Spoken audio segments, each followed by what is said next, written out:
नमस्कार। आज हम कंप्यूटर वायरस के विकास पर बात कर रहे हैं। हम्म।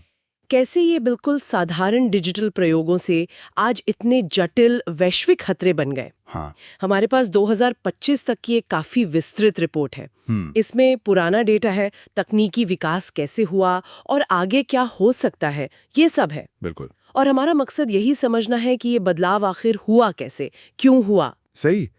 देखा जाए तो इसकी शुरुआत तो सैद्धांतिक रूप से 1940 के दशक में ही हो गई थी, जॉन वॉन न्यूमैन के सेल्फ रेप्लिकेटिंग प्रोग्राम के आइडिया से। अच्छा। लेकिन जो पहला असली उदाहरण था वो 1971 का क्रीपर था।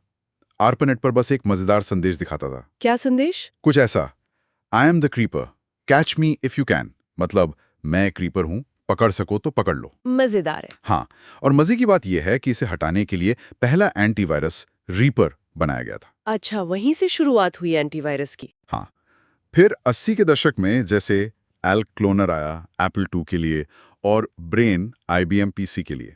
ये फ्लॉपी डिस्क से फैलते थे। और ये ज्यादा नुकसान तो नहीं करते थे? नहीं, ज्यादातर तो नहीं, बस कभी-कभी थोड़ी परेशानी, झुंझलाहट पैदा कर देते थे। शरारत जैसे थे ज्यादातर। तो मतलब शुरू में ये ज्यादा शरारत जैसी चीजें थीं, लेकिन फिर मामला गंभीर कब हुआ? वो हुआ 90 और 2000 के दशक में। तब इरादे आप कह सकते हैं दुर्भावनापूर्ण होने लगे। जैसे? जैसे 1999 में मेलिसा वायरस आया, ईमेल अटैचमेंट से फैला और इसने सर्वर ठप कर दी, काफी नुकसान हुआ, लाखों का। ओह। और फिर 2000 का आई लव यू वर्म, वो तो बहुत ही खतरनाक था। हाँ, उसका नाम तो सुना है। उसने फाइलें डिलीट की, पासवर्ड चुराया। अनुमान है कि करीब $10 बिलियन का वैश्विक नुकसान हुआ। दुनिया के लगभग 10% इंटरनेट वाले कंप्यूटर प्रभावित हुए थे। $10 बिलियन। ये दिखाता है कि इंटरनेट ने कैसे इन खतरों को एकदम से बढ़ा दिया। बिल्कुल, कनेक्टिविटी बढ़ी तो खतरा भी बढ़ा, और हमले समय के साथ और तेज और परिष्कृत होते गए। जैसे वो SQL स्लैमर था या कॉन्फ़िगर, ये नाम सुने? हाँ, SQL स्लैमर 2003 में आया था। उसने सर्वर की एक कमजोरी का फायदा उठाया। बैंकिंग, एयरलाइन जैसी जरूरी सेवाएं बाधित हुई। और ये वर्म क्या होता है असल में? और बॉटनेट, कॉन्फ़िगर के साथ इसका नाम आता है। हाँ, तो वर्म ऐसा मैलवेयर है जो नेटवर्क पर अपने आप फैलता है। उसे फैलने के लिए किसी इंसान की मदद, जैसे कोई फाइल क्लिक करने की जरूरत नहीं होती। अच्छा। और कॉन्फ़िगर 2008 ने यही किया। लाखों कंप्यूटरों को संक्रमित करके एक बॉटनेट बनाया। बॉटनेट मतलब हैकर्स द्वारा दूर से कंट्रोल किए जाने वाले कंप्यूटरों का एक नेटवर्क। ओह, तो फिर हैकर्स उन सारे कंप्यूटर्स को कंट्रोल कर सकते थे? हाँ, और फिर उसका इस्तेमाल वो बड़े हमले करने या स्पैम भेजने वगैरह के लिए कर सकते थे। ये साइबर अपराधियों के लिए एक बहुत ताकतवर हथियार बन गया। और फिर आया 2010 का दशक, साइबर युद्ध का दौर। स्टक्सनेट का मामला तो कमाल का था। सही कहा, स्टक्सनेट 2010 बहुत अलग था। ऐसा माना जाता है कि इसे राष्ट्र राज्यों ने, मतलब देशों ने बनाया था। हाँ, सुना है अमेरिका और इजराइल का नाम आता है। कथित तौर पर। और इसने ईरान के परमाणु सेंट्रीफ्यूज को निशाना बनाया। सिर्फ डेटा नहीं चुराया, बल्कि उन्हें फिजिकली नुकसान पहुंचाया। यानी डिजिटल कोड से असली दुनिया में नुकसान। बिल्कुल, ये एक बहुत बड़ा मोड़ था। पहली बार डिजिटल कोड का इस्तेमाल सीधे तौर पर किसी भौतिक चीज को नष्ट करने के लिए हुआ। इससे साफ हो गया कि ये हमले सिर्फ डेटा चोरी या पैसे ऐंठने तक सीमित नहीं है, ये राष्ट्रीय सुरक्षा का मसला बन चुके हैं। और फिर फिरौती मांगने वाले वायरस का दौर शुरू हुआ। रैंसमवेयर, वानाक्राई और नॉटपेटिया ने तो तबाही मचा दी थी 2017 में। हाँ बिल्कुल, 2017 एक बड़ा साल था इस लिहाज से। वानाक्राई ने NSA से लीक हुए इटर्नल ब्लू कोड का इस्तेमाल किया। ये विंडोज की एक बहुत गंभीर कमजोरी थी। हाँ, और इसने अस्पतालों और कंपनियों को ठप कर दिया था दुनिया भर में। सही। और उसी साल नॉटपेटिया आया। वो दिखता तो रैंसमवेयर जैसा था, पैसे मांगता था, पर असल में उसका मकसद डेटा मिटाना था। अच्छा, यानी वो फिरौती के लिए नहीं था। नहीं, वो एक तरह का वाइपर मेलवेयर था, रैंसमवेयर के भेष में। हाँ। उसने खास तौर पर यूक्रेन को निशाना बनाया, लेकिन असर पूरी दुनिया पर हुआ। अरबों का नुकसान। ये दिखाता है कि मैलवेयर कितना धोखा दे सकता है, कितना विनाशकारी हो सकता है। इनकी तकनीक भी तो कितनी बदल गई है वक्त के साथ। मतलब साधारण कोड से शुरू होकर अब AI वाले मैलवेयर तक। ये सफर कैसे हुआ? हाँ, ये विकास देखना भी दिलचस्प है। शुरुआत में बिल्कुल साधारण कोड थे, आसानी से पकड़े जाते थे।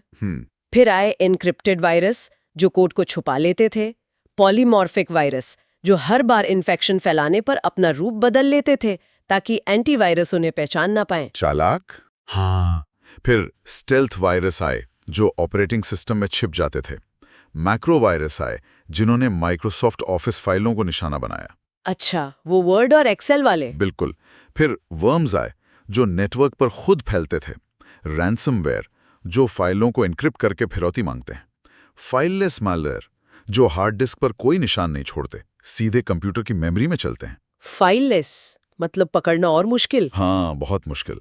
और अब तो एआई संचालित मैलवेयर की बात हो रही है, जैसे ब्लैक मॉम्बा या वर्म जीपीटी। ये खुद सीख सकते हैं, बेहतर हो सकते हैं और हमलों को ऑटोमेट कर सकते हैं। बाप रे। तो इस तेज विकास के पीछे कारण क्या रहे? इतना सब क्यों और कैसे बदला? कई कारण हैं। एक तो विंडोज ऑपरेटिंग सिस्टम का दुनिया भर में दबदबा। 90% से ज्यादा सिस्टम विंडोज पर चलते हैं, तो वो हैकर्स के लिए बड़ा निशाना बन जाता है। अच्छा, बड़ा टारगेट। हाँ, फिर ऑफिस मैक्रोज जैसी तकनीकों का आसानी से उपलब्ध होना, इंटरनेट का लगातार बढ़ता फैलाव। कनेक्टिविटी। सही। और तकनीकी प्रगति तो है ही। फिर पैसा कमाने की इच्छा। रैंसमवेयर से सीधी कमाई होती है। क्रिप्टो जैकिंग है, मतलब दूसरों के कंप्यूटर की प्रोसेसिंग पावर इस्तेमाल करके क्रिप्टो करेंसी बनाना। और राष्ट्र राज्य भी तो है। हाँ, बिल्कुल। राज्य प्रायोजित साइबर युद्ध, जासूसी या फिर नुकसान पहुंचाना, ये सारे कारण मिलकर एक बहुत ही खतरनाक माहौल बनाते हैं। और इसका असर, रिपोर्ट में जो आंकड़ा है 2025 तक साइबर अपराध की लागत का $10.5 ट्रिलियन सालाना। ये तो कई बड़े देशों की कुल जीडीपी से भी ज्यादा है। हाँ, ये आंकड़ा वाकई चौंकाने वाला है और ये दिखाता है कि ये कितनी बड़ी आर्थिक चुनौती बन चुका है, सिर्फ तकनीकी नहीं, आर्थिक भी। और ये बढ़ता ही जा रहा है। मार्च 2023 में रैंसमवेयर हमलों में 62% की बढ़ोतरी हुई थी। हाँ, और ये ट्रेंड जारी है। 2025 में हम और भी उन्नत रैंसमवेयर देख रहे हैं, जैसे प्ले नाम का। सोशल इंजीनियरिंग के तरीके और परिष्कृत हो रहे हैं, क्रिप्टो जैकिंग बढ़ रहा है, सप्लाई चेन पर हमले हो रहे हैं, मतलब सॉफ्टवेयर बनाने वाली कंपनियों पर हमला करके उनके ग्राहकों तक पहुंचना। और भविष्य की खतरी, एआई मैलवेयर की बात तो हुई, और क्या? एआई संचालित मैलवेयर जैसे वर्म जीपीटी, आईओटी डिवाइस मतलब हमारे स्मार्ट फ्रिज, टीवी वगैरह, उनसे बने बॉटनेट का खतरा बढ़ रहा है। क्वांटम कंप्यूटिंग से भविष्य में आज के एन्क्रिप्शन टूट सकते हैं और डीप फेक का इस्तेमाल करके मैलवेयर फैलाना या धोखा देना। बाप रे, तो बचाव के तरीके कैसे विकसित हुए हैं? क्या हम इस दौड़ में पीछे रह गए हैं? नहीं, बचाव भी साथ साथ विकसित हुआ है। शुरुआत में सिग्नेचर आधारित एंटीवायरस थे जो जाने पहचाने वायरस को ही पकड़ पाते थे। हाँ, वो पुराने वाले। अब एआई संचालित उपकरण हैं जैसे डार्कट्रेस।